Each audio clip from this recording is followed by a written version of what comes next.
Estamos no quartel-geral da Guarda Nacional Republicana, o famoso quartel do Carmo, o lugar simbólico e físico da rendição do regime. E esta é a cadeira onde Marcelo Caetano se sentou no poder pela última vez. É um lugar muito importante para a Revolução do 25 de Abril e para os portugueses.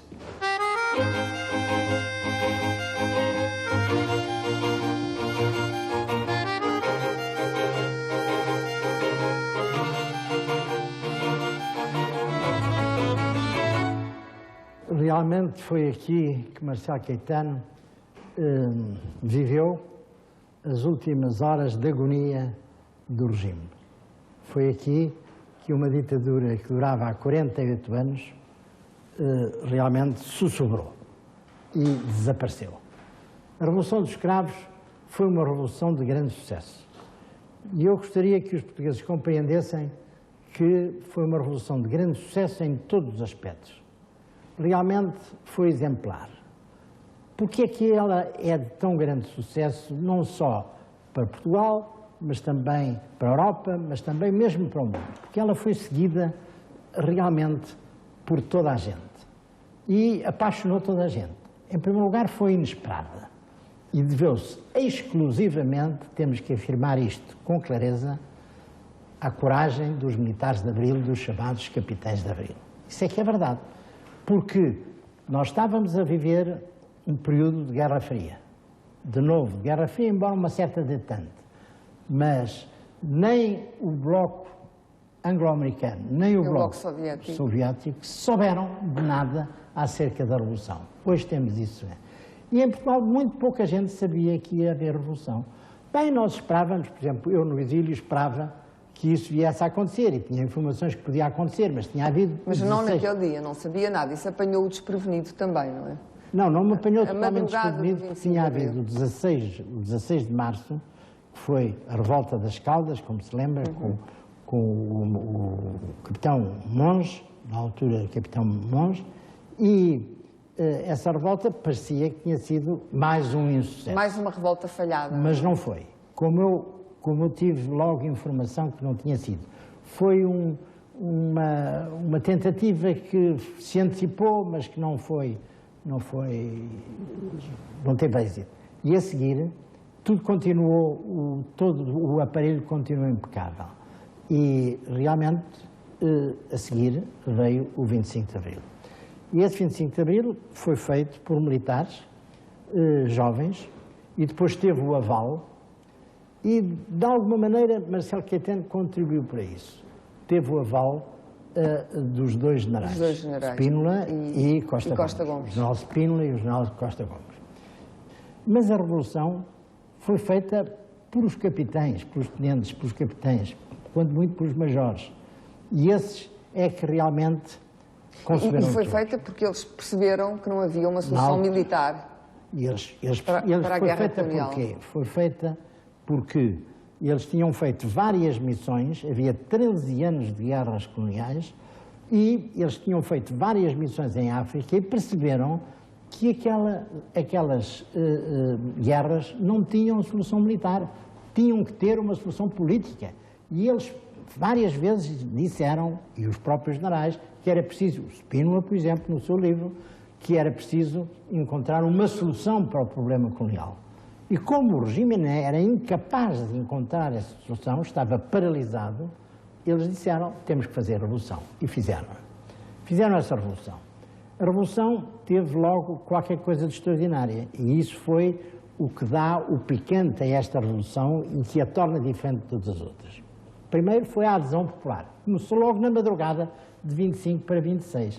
Quando os tanques do Salgueiro Maia, que vieram de Santarém, chegam a Lisboa, evidentemente que logo começa a haver... As pessoas saíram de casa, não tiveram medo. As pessoas saíram de casa, vieram para a rua e, de alguma maneira, isso contribuiu muito para que a Revolução tivesse êxito.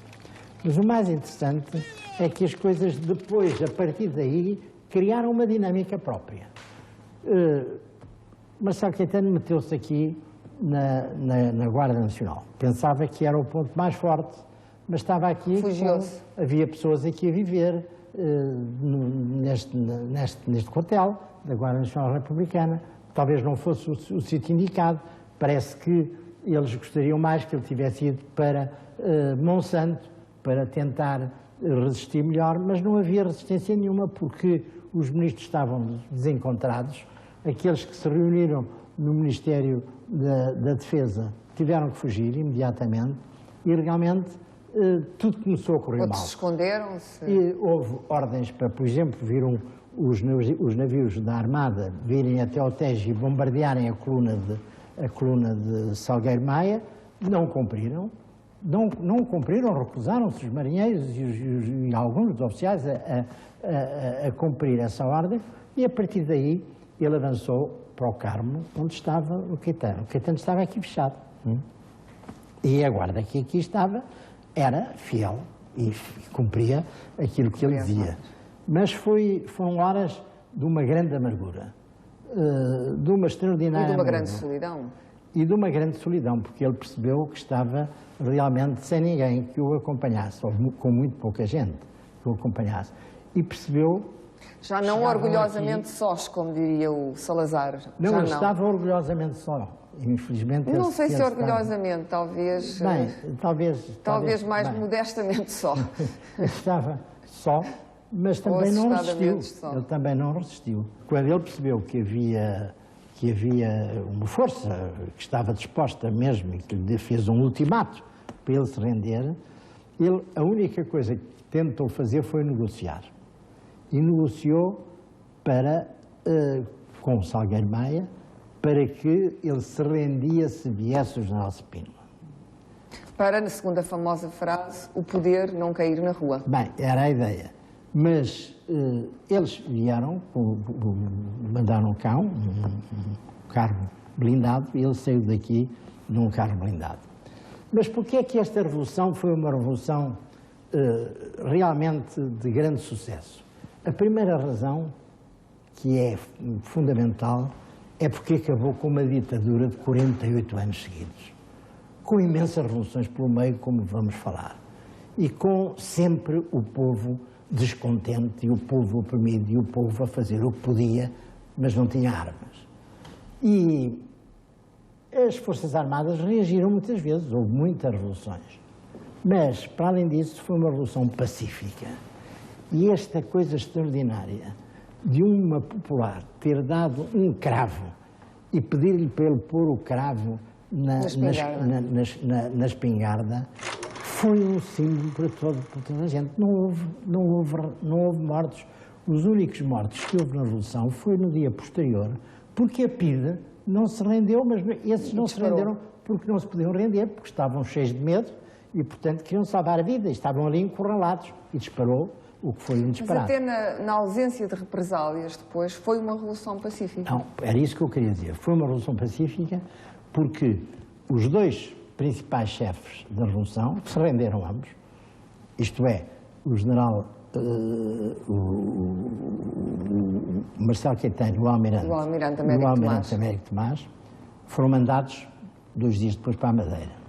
Bom, Américo Tomás era uma figura decorativa do regime por essa altura, não era? Parece que se não portou mal, porque enquanto que, segundo diz o general Azeredo, que foi quem os conduziu à Madeira, porque eles foram conduzidos à Madeira com todas as honras, foram para a Madeira e depois deixaram-nos partir para o Brasil. Não foram julgados, podiam ter sido. Era talvez Carlos normal Azeredo, que fosse, foi chefe da sua casa militar, quando foi presidente. Sim, e o general Azeredo, que estava metido na Revolução, lá para cima do Norte, e depois foi quem eles designaram para o levar à Madeira, disse-me várias vezes, e contou-me isso várias vezes, que realmente quem estava mais pacífico foi o almirante. Disse, bem, isto é sempre assim em Portugal, umas vezes ganham uns, outras vezes ganham outros, agora foi a nossa vez de perdermos. E estava com normal. Enquanto que o Marcelo Caetano, numa tensão horrível, estava com medo que o fuzilassem, disse várias vezes, mas vão-me fuzilar, eu vou ser julgado pelo povo, não sei o quê e tal. Nada disso aconteceu. Ainda bem que não aconteceu, visto a posterior, ainda bem que não aconteceu. E depois também foi uma revolução que quebrou com o isolamento de Portugal no mundo, quebrou com o isolamento de Portugal no mundo. Nós não tínhamos praticamente relações senão com os países aliados da NATO e fora disso não tínhamos relações. Mesmo dentro da NATO havia muitos governos a fazerem que sim, mas que não, ao mesmo tempo. E os próprios americanos, para dizer a verdade, e depois foi uma revolução que conseguiu 3 objetivos que eram os deles desde o início. E temos que dizer isso com muita clareza. Primeiro objetivo, acabar com as guerras coloniais. Primeiro com o cessar-fogo e depois concedendo a autodeterminação e independência às colónias. Isso foi qualquer coisa extraordinária. Fez-se num tempo recorde, fez-se pacificamente também, porque inclusivamente os soldados os nossos começaram a confraternizar com aqueles que nos combatiam, os chamados antiterroristas, que deixaram de ser de um dia para o outro terroristas, passaram a ser nacionalistas, e a verdade é que hoje, se nós temos relações excelentes com todas as ex-colónias que pertencem à CPLP, isso deve-se fundamentalmente também à maneira como se fez a descolonização. Completamente certo que devia ter sido assim. Não podia ser de outra maneira. Há quem ache que foi apressadamente. Completamente falso. Porque se foi apressadamente, se quisessem negociar mais, não podiam. Porque as guerras estavam perdidas, não havia maneira de fazer guerra. Evidentemente que a guerra estava perdida na Guiné, isso é indiscutível. Não estaria em Angola. Mas a verdade é que o que poderia suceder é ficar mais 10 anos a fazer aquela guerra. Cada vez em piores condições. E em Moçambique era a mesma coisa. De modo que não havia solução, não há solução para esse tipo de guerras. Essa é que é a verdade. Não há solução para esse tipo de guerras. Portanto, isso foi... E esse foi o primeiro objetivo. E o segundo objetivo da Revolução... A democracia. A democracia, não claro. Poderia haver democracia pluralista, tal como nós a queríamos, sem ter começado a descolonização. Não era possível, porque ninguém acreditava na democracia sem isso.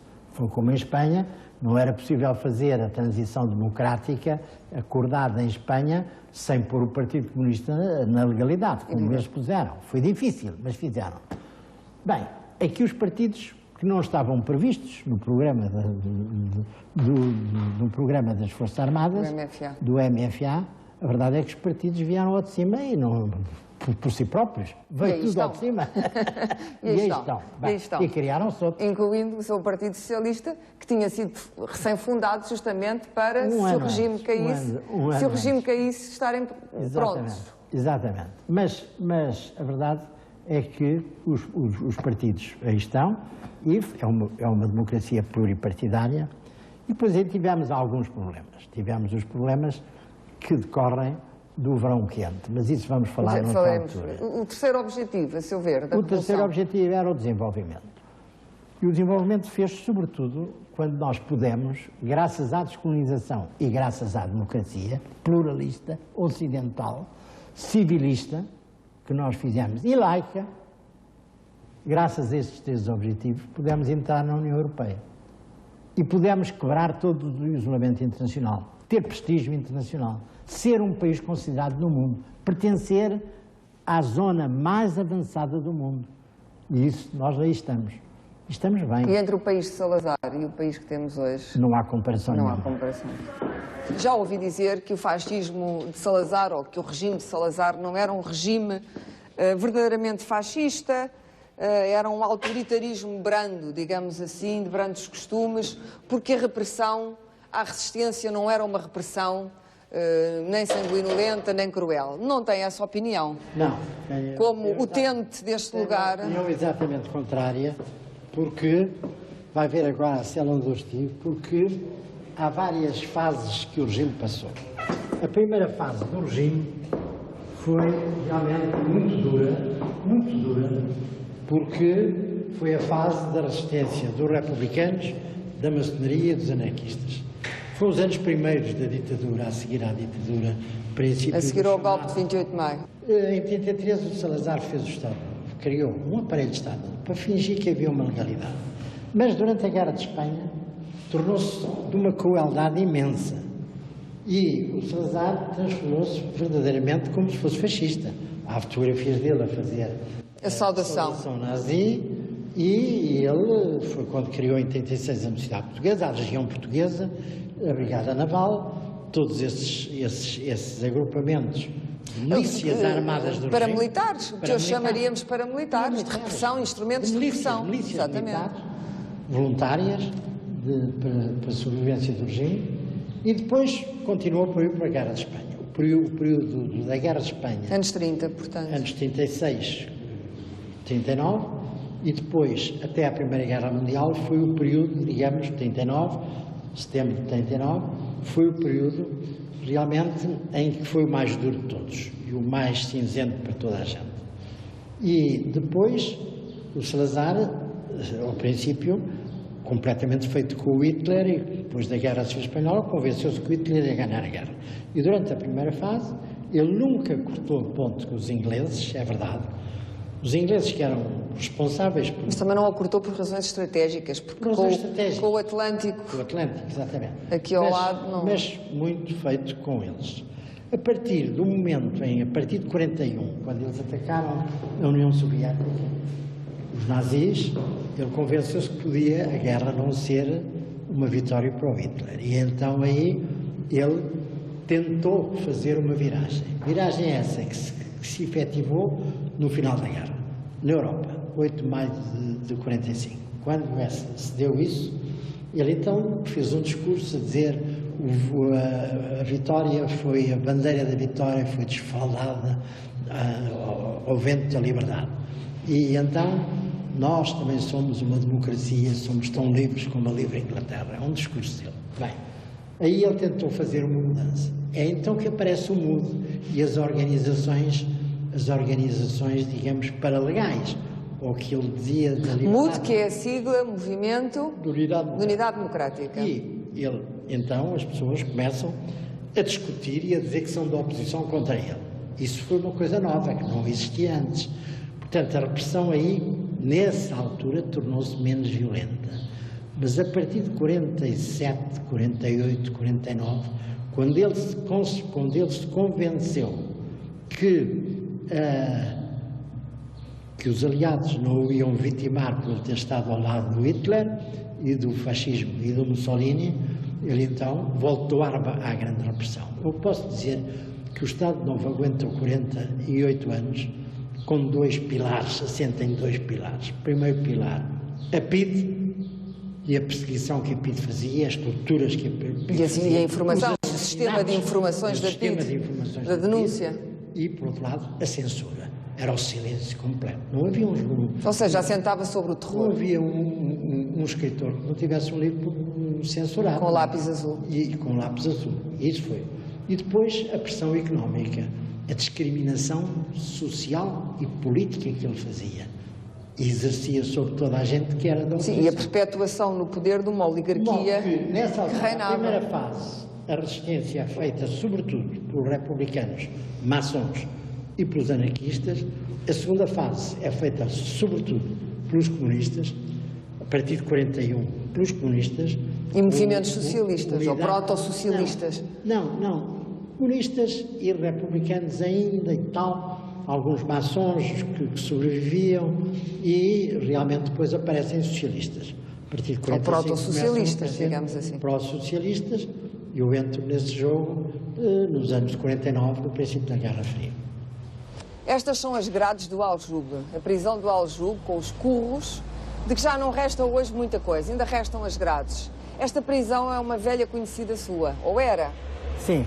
A primeira vez que eu vim aqui, tirei aí talvez 6 anos, e vim aqui, pela mão da minha mãe, visitar o meu pai que estava aqui preso. O meu irmão, mais velho, também esteve aqui preso. O meu pai variadas vezes. Eu próprio estive preso ao mesmo tempo que o meu pai. Tinha que idade nessa altura? Nessa altura tinha 20 e tal anos já. Foi logo a seguir ao mundo. Tinha 20 e poucos anos. E depois vim aqui várias vezes. E casou-se aqui? Não me casei propriamente. Quer dizer, a minha mulher, que era nessa altura, ainda não era mulher, não podia visitar-me, porque não tinha a legalidade para fazer a visita. E então, a minha mulher casou-se por procuração minha, que eu passei daqui, e veio-me ver, e isso é o que eu chamo de casamento. Veio nesse dia, tive pela primeira vez visita dela. Antes só tinha da minha mãe, porque o meu pai também estava preso. Bem, isto está tudo modificado, é uma pouca vergonha. E é uma pena, realmente, é um edifício histórico. Isto é um edifício onde passaram milhares e milhares de portugueses. Passaram aqui coisas horríveis, o desespero, as noites a gritarem, a chorarem, pessoas que se iam abaixo, uma coisa horrível. Para quem acha que o salazarismo foi um regime brando, bem, isto é a prova de contrário. Foi isso porque quiseram fazer disto outra coisa, estupidamente, porque isto é uma coisa histórica e as grades não tiraram, mas tiraram as grades de cima. Eu, por exemplo, aqui, isto era uma prisão, era o primeiro andar. Era uma prisão onde já não havia tortura, já não havia nada. Mas depois, a segundo andar, onde eu estive, nos curros, chamados nos curros do segundo andar. Estive, mas já tiraram as grades. E os curros eram dentro e não havia luz. Não se podia ver nada disto.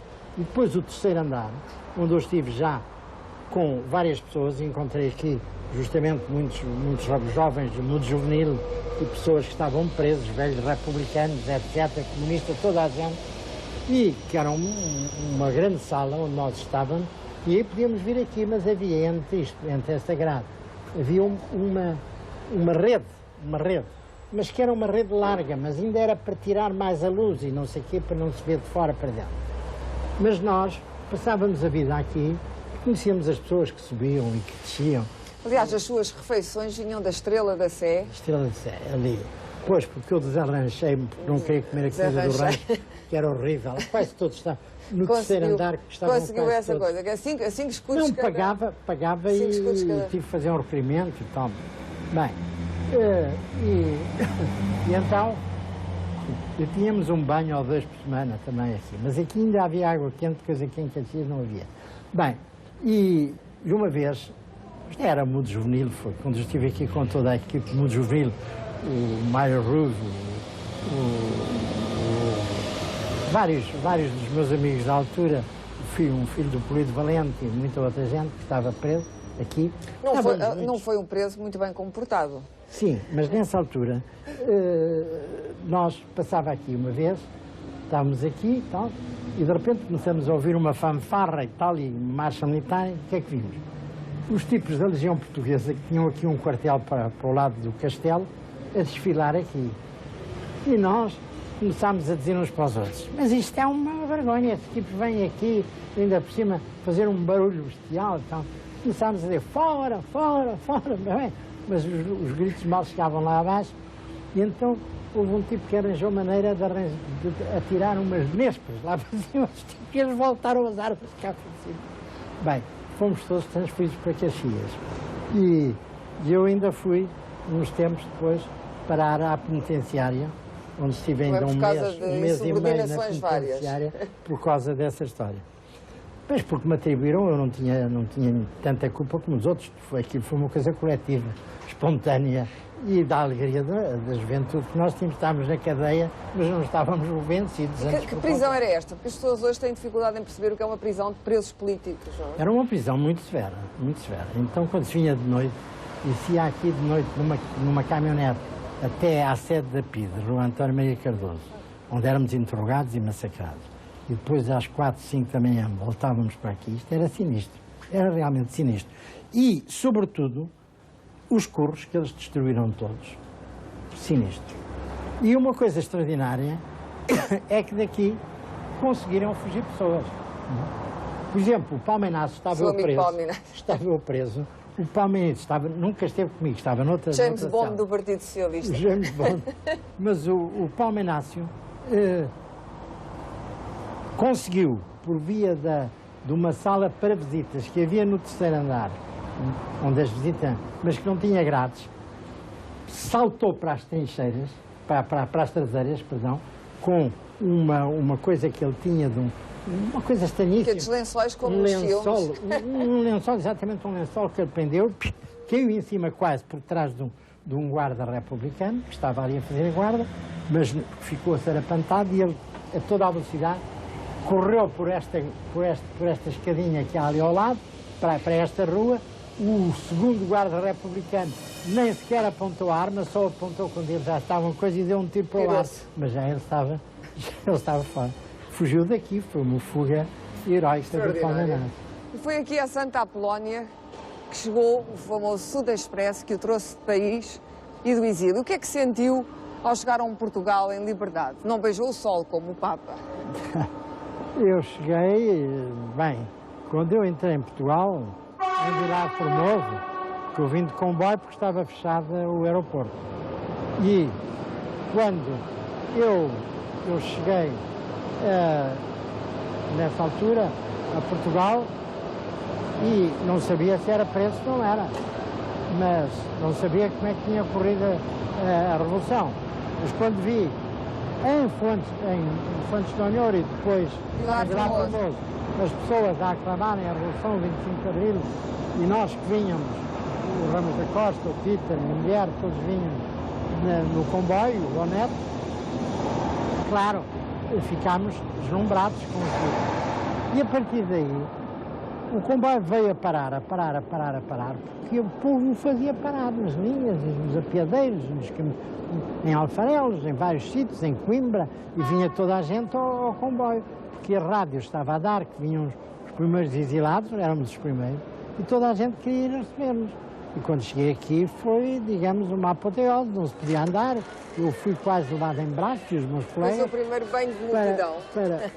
Foi o seu primeiro banho de multidão. E lá para cima, para a parte de cima da estação, onde falei, naquela janela, como se sabe, às massas.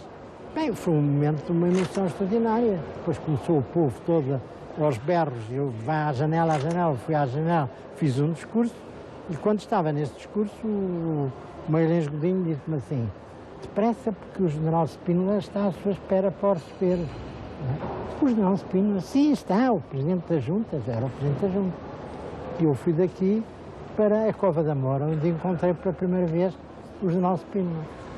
O que é importante dizer é que o 25 de Abril aproveitou realmente de um clima, foi a resistência que desde sempre, com imensas revoluções frustradas, até Beja, que foi a última, e depois de Beja foi o 25 de Abril e o 16 de Março, até o 25 de Abril foi a primeira que resolveu o problema. Houve sempre revoluções, um atentado ao Salazar, a revolta dos marinheiros, a revolta da Marinha Grande, tudo isso foi o trabalho da resistência permanente dos partidos, dos republicanos, dos anarquistas, dos socialistas, dos comunistas, dos católicos, toda a gente. Isso é que é importante. Mas regressa às imagens simbólicas. O seu regresso e o do Álvaro Cunhal são dois grandes momentos. Pois são, mas das imagens são duas grandes imagens do 25 de Abril.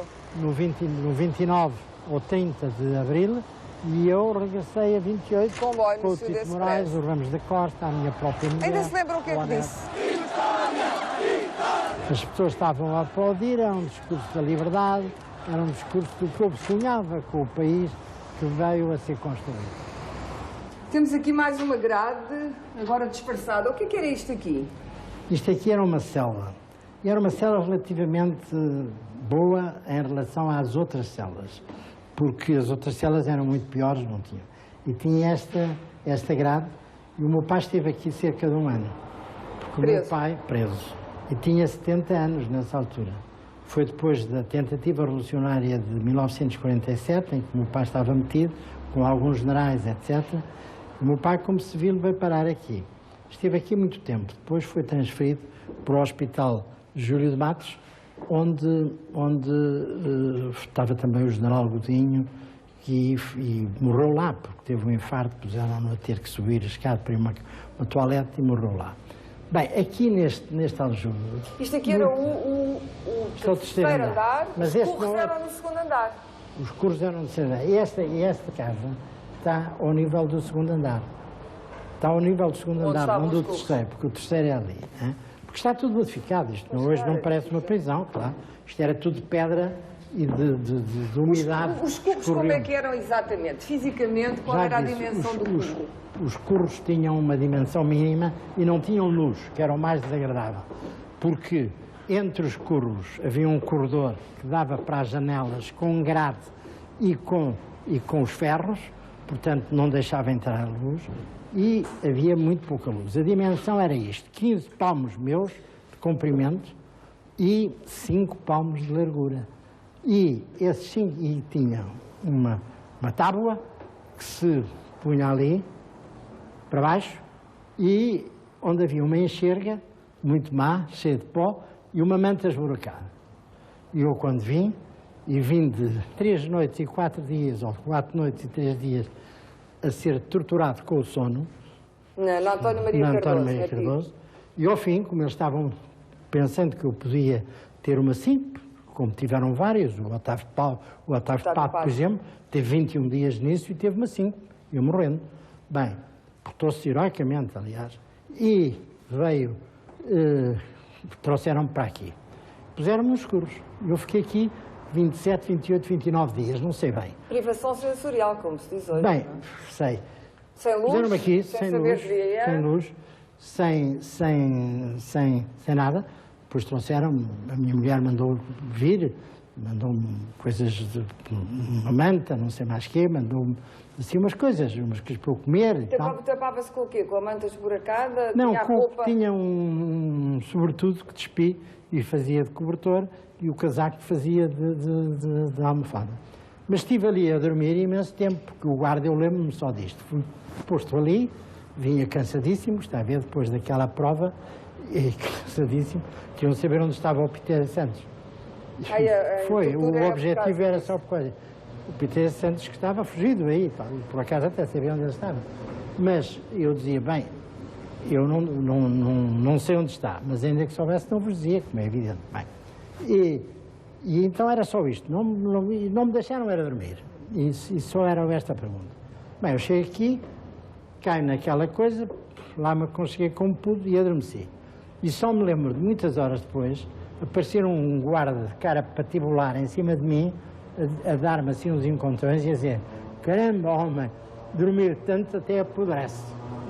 É aquilo que eu me lembro. Mas fiquei lá, dessa vez 29 dias, naquela coisa. E depois fui, e depois fui outra vez à PID, onde me recomeçaram com a tortura de sono, de novo, e de repente entra o Saquete, que era o inspetor da PID, na altura, superior, sempre muito perfumado e muito bem vestido, e diz-me assim, você é um homem de sorte, está a ver, depois desse tratamento.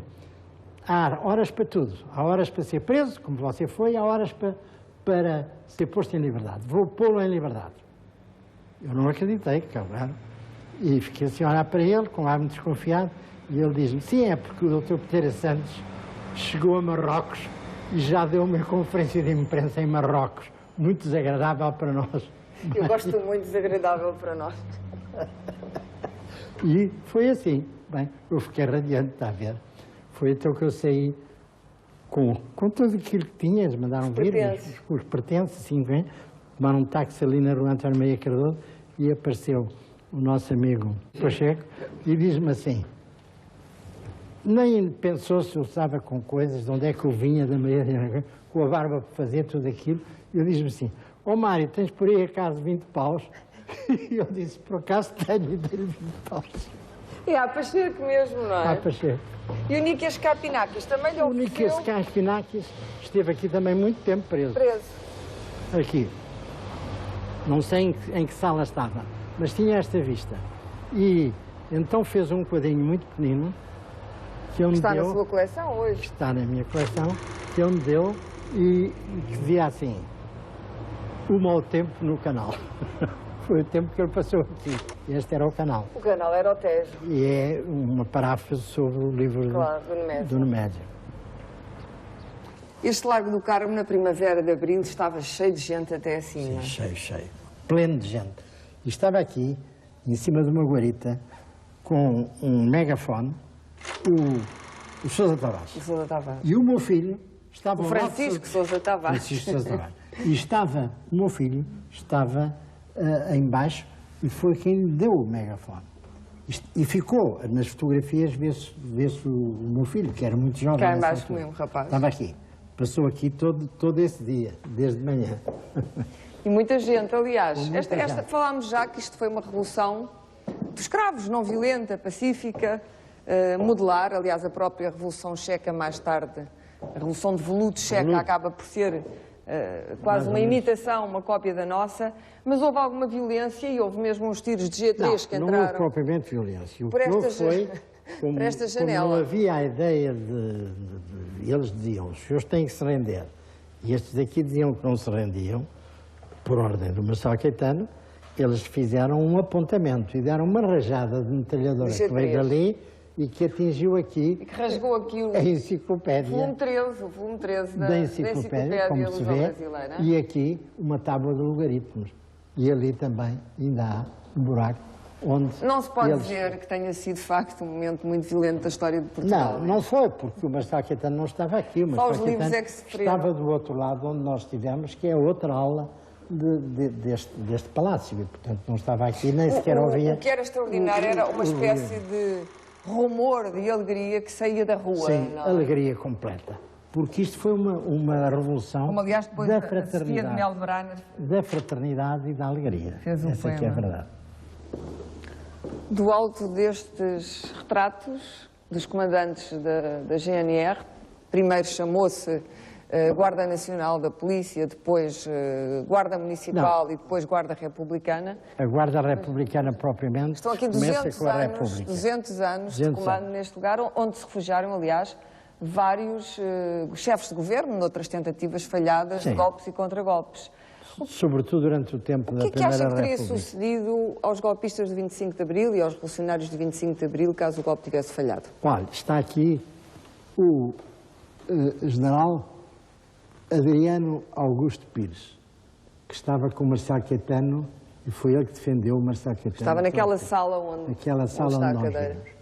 Pois bem, não lhe aconteceu nada. Passou à reserva. Passou à reserva.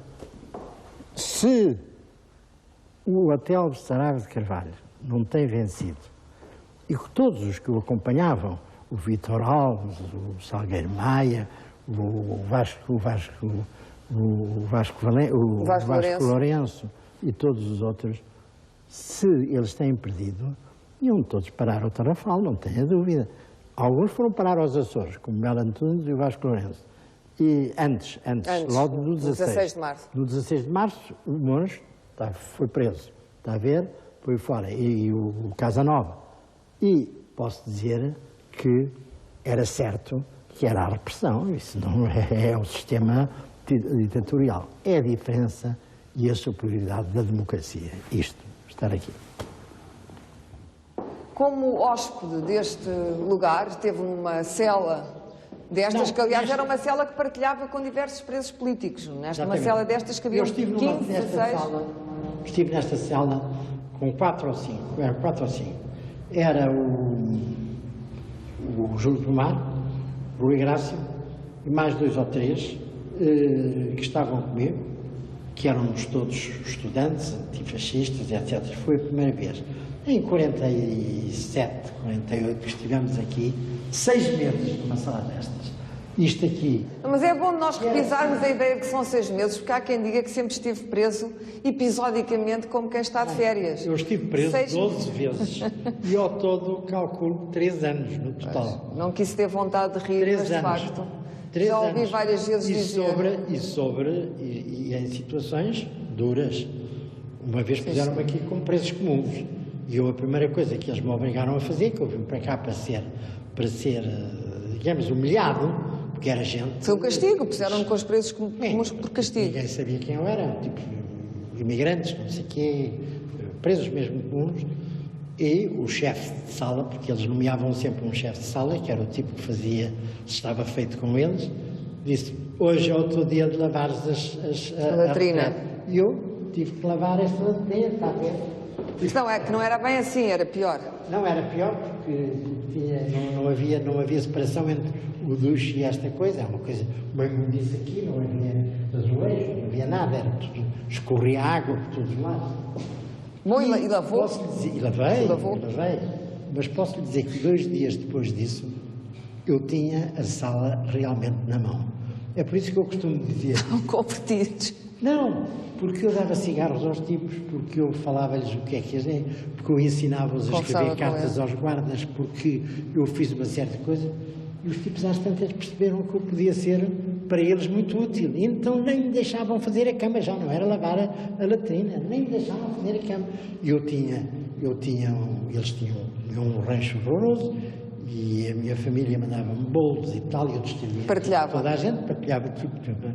Dizia à minha mulher, manda dose dupla e tripla. Mas também negociou, porque o Júlio Pomar fez uns desenhos dos guardas, não foi? E depois foi negociar. Não. O Júlio Pomar fez, ainda tem um álbum, aliás, publicado, os desenhos da prisão, com os desenhos das caras dos guardas, fantástico. Com aquela boa mão dele, eu imagino. 10 linhas. E então havia aqui um guarda que tinha uma cara absoluta, com os cabelos assim que lhe nasciam ao pé da testa, uma cara tenebrosa, que era o mais bruto de todos. E eu aqui, por esta coisa, batia aqui na porta para eles abrirem a porta. Os gajos abriam um postigo lá de fora, que tem um postigo fechado. O que é que você quer? Abra lá isso, que eu tenho aqui uma coisa para lhe mostrar. Então, quando lhe mostro a cara dele, o tipo quer apanhar aquilo, eu quero isto, quero levar para casa para mostrar à minha mulher. Eu disse, agora, meu caro amigo, agora vamos negociar. Transformou-se num cordeiro, esse bruto. Ou seja, foram de manda besta. Enquanto cá estiveram, foram de manda besta. Exatamente, fomos resistindo. E a prisão é uma escola. Eu já ouvi dizer isso uma vez, que a prisão para si foi uma universidade, que foi um lugar onde aprendeu muito. Porquê? Porque aprendi sobre mim próprio. Porque aprendi que eu resistia. E que eu, ao contrário... E que nada o deitava abaixo. Não era deitável abaixo. E porque eles queriam fazer, diminuir-me, humilhar-me, etc. E quanto mais eles faziam, mais eu estava forte. E, portanto, sabe Deus como isso lhe foi útil mais tarde, hein? Exatamente isso. E isso dava uma coisa fantástica, que é uma autossatisfação. Enquanto que aqueles que chegavam começavam a chorar e diziam, não sai de manhã para mais daqui, que desgraça, esta coisa, não posso suportar isto, choravam dias inteiros, noites inteiras, uma maçada, pois esses transformam-se em farrapos. Os prisioneiros ou são farrapos ou são heróis. É por isso que é a universidade que é a prisão. Nunca lhe passou pela cabeça que o regime não poderia acabar e que a sua vida ia ser passada nestes lugares? Bem, e talvez não valesse a pena resistir mais e voltar para uma vida burguesa, cómoda, isso é o que eles me diziam, não resistente. Isso é o que eles me diziam isso eram os PIDs. Todos os dias. Conversa de PID. Não. Estive sempre convencido que isto ia acabar. Aliás, tenho muitas testemunhas, há vários que contam esta história e que é engraçada. O Vieira de Almeida, por exemplo. Vasco Vieira de Almeida. Vasco Vieira de Almeida disse várias vezes ao Vasco, isto vai acabar, você esteja convencido que isto vai acabar. O tipo ficava assim, cético, irónico, cientista, vai lá acabar. E quando eu cheguei do exílio, passados muitos anos, passaram 70 e tal anos, né? E eu chegou para mim, um grande abraço, eu vi do exílio, eu disse, então acabou ou não acabou? E esta é a melhor definição poética do 25 de Abril, os belos versos da sua amiga Sofia de Mel Brainer. É verdade, são versos lindíssimos. Esta é a madrugada que eu esperava, o dia inicial inteiro e limpo, onde emergimos da noite e do silêncio e livres habitamos a substância do tempo. É lindíssimo. Continuamos no Reduto Norte de Caxias e nesta vez isto é uma cela individual, suponho, ou era no seu tempo? Incomunicáveis, como se dizia. Isso já era uma... É a última vez que eu estive em Caxias... na hierarquia do castigo, portanto. Não, a última vez que eu estive em Caxias foi justamente antes de ir para São Tomé. Portanto, ano de 67, antes de ir deputado. E estive aqui, individual, incomunicável, mas estava também o Sousa Tavares e estava também o Urbano Tavares Rodrigues. Pelo menos esses dois. No mesmo corredor aqui. Eu ouvia às vezes ouvi-os falar. Eu não tinha aqui senão um livro da tal Bíblia. Sobretudo Francisco Sousa Tavares, que falava bem alto, o Urbano mais baixinho. Mas agora que estamos no 25 de Abril, percebemos o que é que o 25 de Abril nos trouxe. A matéria de liberdade, de respeito pela dignidade das pessoas, até para os presos comuns, de humanidade. Aliás, entramos em algumas das celas, tem televisão. Exato, tem televisão, tem tudo. E agora tem outras coisas, fotografias das famílias, etc., livros, o que quiser. Bem, foi uma grande... A punição também, a vossa Mas não punição falámos... assentava na desumanização, da pessoa. E a tentativa de humilhar, de destruir o ser humano, a psicologia da pessoa. Ego. Exatamente. Mas, como lhe digo, o 25 de Abril foi uma revolução muito complexa, porque, em primeiro lugar, foi a euforia, a grande euforia da liberdade. Depois foi, logo a seguir, passados, não chegou um mês, o cumprimento de uma promessa. O general Spínola foi feito Presidente da República por Junta de Salvação Nacional. Depois, 2 dias depois, foi constituído o primeiro governo provisório. Houve 6, lembra-se que houve 6, e eu fui feito Ministro dos Negócios Estrangeiros. Exigi, por causa de não podia aceitar que o Cunhal ficasse de fora e eu ficasse dentro do governo, porque senão o Partido Socialista nunca teria tido votos suficientes, e a verdade é que consegui que o Dr. Cunhal fosse ministro, e foi ministro. O Spínola não queria, mas lá se rendeu. Foi ministro sem pasta, como aliás o Pereira de Moura, pelo MDP-CDE, e como o Sá Carneiro. Discutiu-se a organização do Partido Comunista também. Não se discutiu. Não se discutiu. Os partidos, como já lhe disse, surgiram. E eles aceitaram-nos. Como aceitaram, não houve nenhuma discussão como aceitaram, não estava previsto que as cadeias se abrissem. Mas abriram-se, porque veio para aqui as famílias dos presos, foi de tal barulho que abriram-se, saíram todos. Saíram assim, sem burocracia, sem nada, saíram no dia seguinte.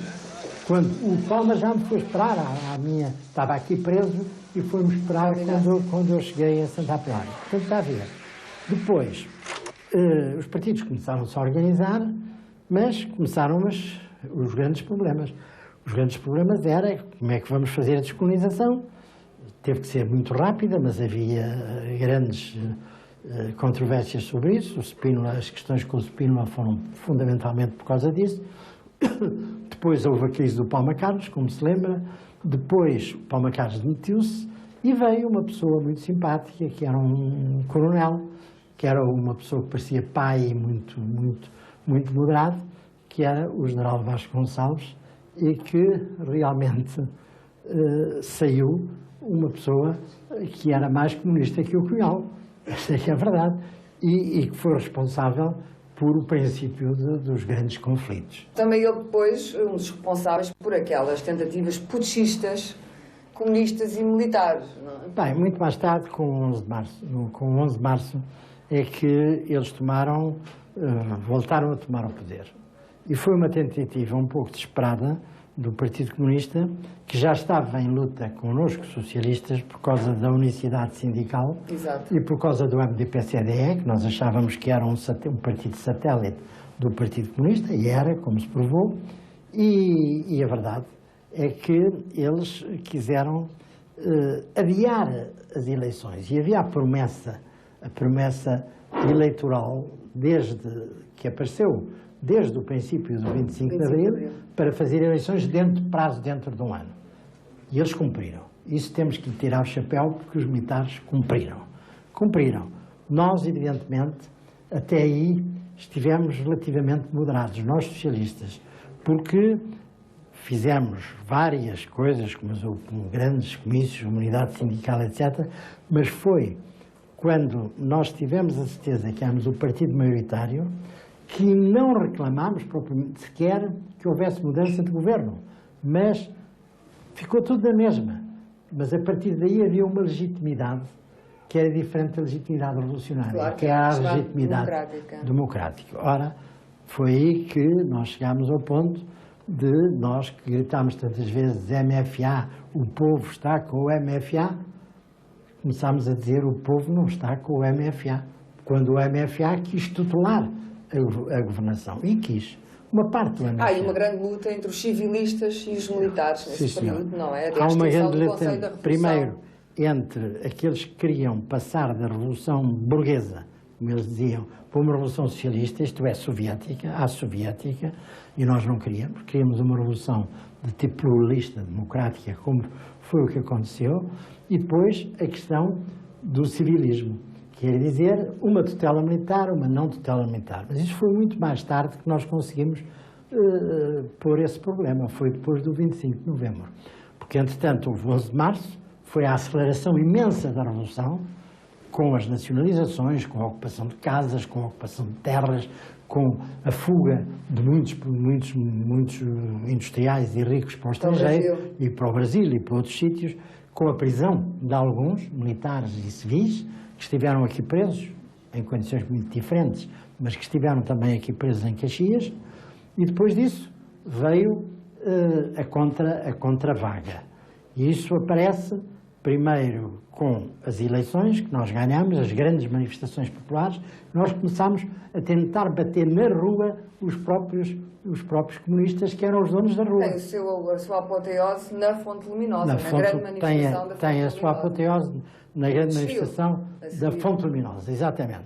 A partir daí, evidentemente, eles sentem que havia uma legitimidade política. E, feitas as eleições, ganhando nós as eleições, começamos a ter uma voz mais sólida e mais poderosa.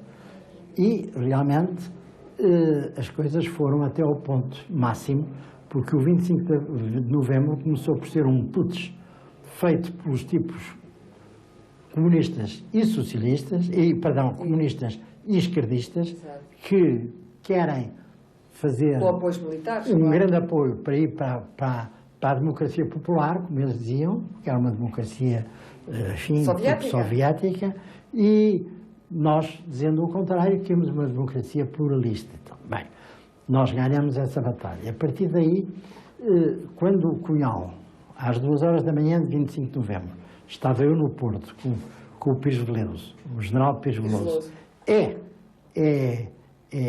convencido por o Costa Gomes, o general Costa Gomes, Presidente da República, já é convencido que tinha que recuar, ele percebeu que tinha perdido a parada, porque já não teve mais oportunidade nenhuma. E então quis jogar o jogo democrático e tentou começar a jogar o menos possível, mas a jogar o jogo democrático. Mas a partir daí, 25 com alguma de novembro... relutância no início. Bem, 25 de novembro as coisas começaram a correr de uma maneira muito melhor e a normalidade, digamos, começa com a votação da Constituinte em 2 de abril de 1976 e depois em julho com a eleição dos jornalianos, que aliás tinha sido a personalidade máxima, porque foi o planificador do 25 de novembro, foi aquilo que o hotel tinha sido no 25 de abril, e depois disso entramos num período de verdadeira normalidade democrática. Como é que acaba avalia a revolução. O papel dessas duas figuras generalianas, Hotel Saraiva de Carvalho? Bem, os generalianos teve um papel importante, muito importante, no 25 de novembro, e depois disso foi por isso que ele qual depois viria a ter um grande conflito político, E ao princípio fui eu que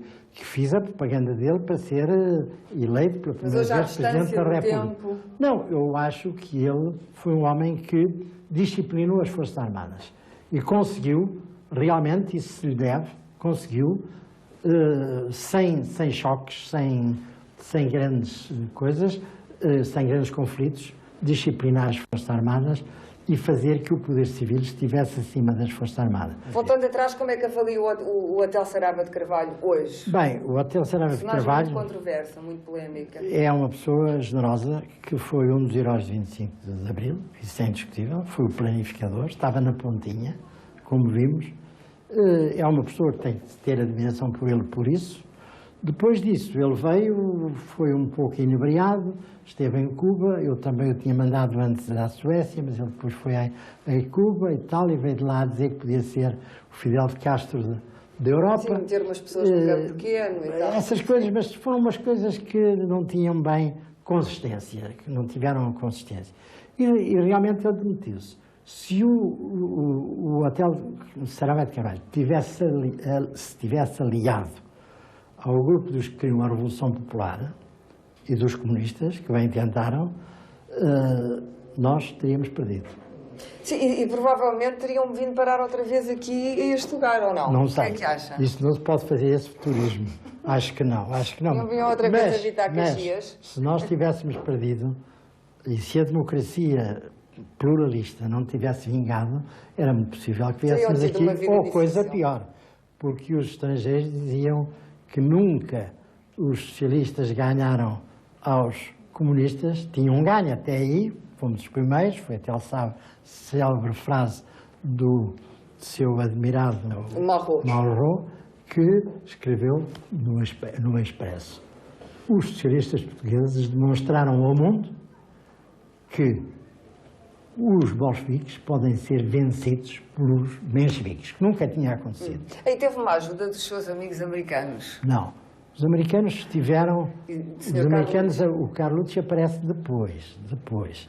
E não foi uma ajuda. Vamos falar disso no outro programa. Mas no outro programa. Mas a ajuda dos americanos veio, sobretudo, depois das coisas estarem pacificadas. Isto é, de haver no primeiro governo constitucional, no governo constitucional já, quando ele nos ajudou a arranjar o grande empréstimo que nos salvou da bancarrota no primeiro governo constitucional. Quando estava aí o FMI a bater-nos à porta.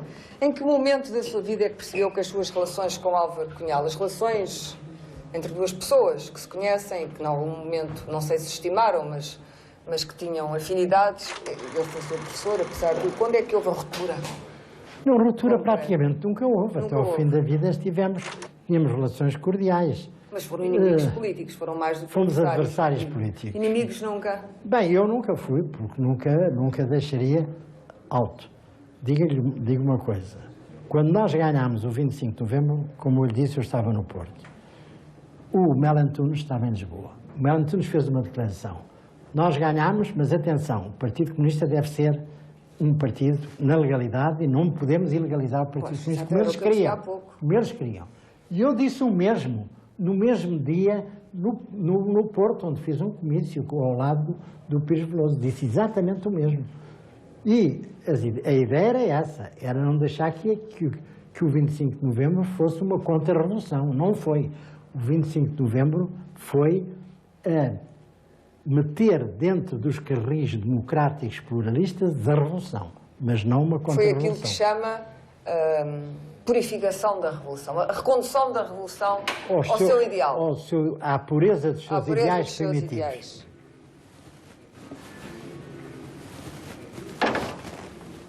34 anos depois do 25 de Abril, há muita gente que pergunta, ou diz, ou afirma, não resta nada do 25 de Abril, do sonho do 25 de Abril. O que é que acha? Acho que isso é absolutamente absurdo, porque resta tudo. O 25 de Abril trouxe-nos a democracia, trouxe-nos a descolonização. E a descolonização veio com outra coisa, é a fraternidade e a solidariedade, porque temos hoje por todo o conjunto da lusofonia, com todas as ex-colónias que tinham connosco relações terríveis e que hoje são nossos irmãos. Somos o melhor que podemos ter sido. E trouxe-nos contacto com todo o mundo. Somos membros de parte inteira da Comissão Europeia. Nunca seríamos sem a Revolução e sem a democracia e sem a descolonização. Tudo está relacionado. E vivemos bem. E vivemos bem. Estamos numa zona de felicidade, de paz, e temos condições, se tivermos juízo e bom senso de nós portugueses, para fazer de Portugal um grande país de futuro. É muito difícil sempre explicar a liberdade a quem nunca conheceu a falta de liberdade. Exatamente.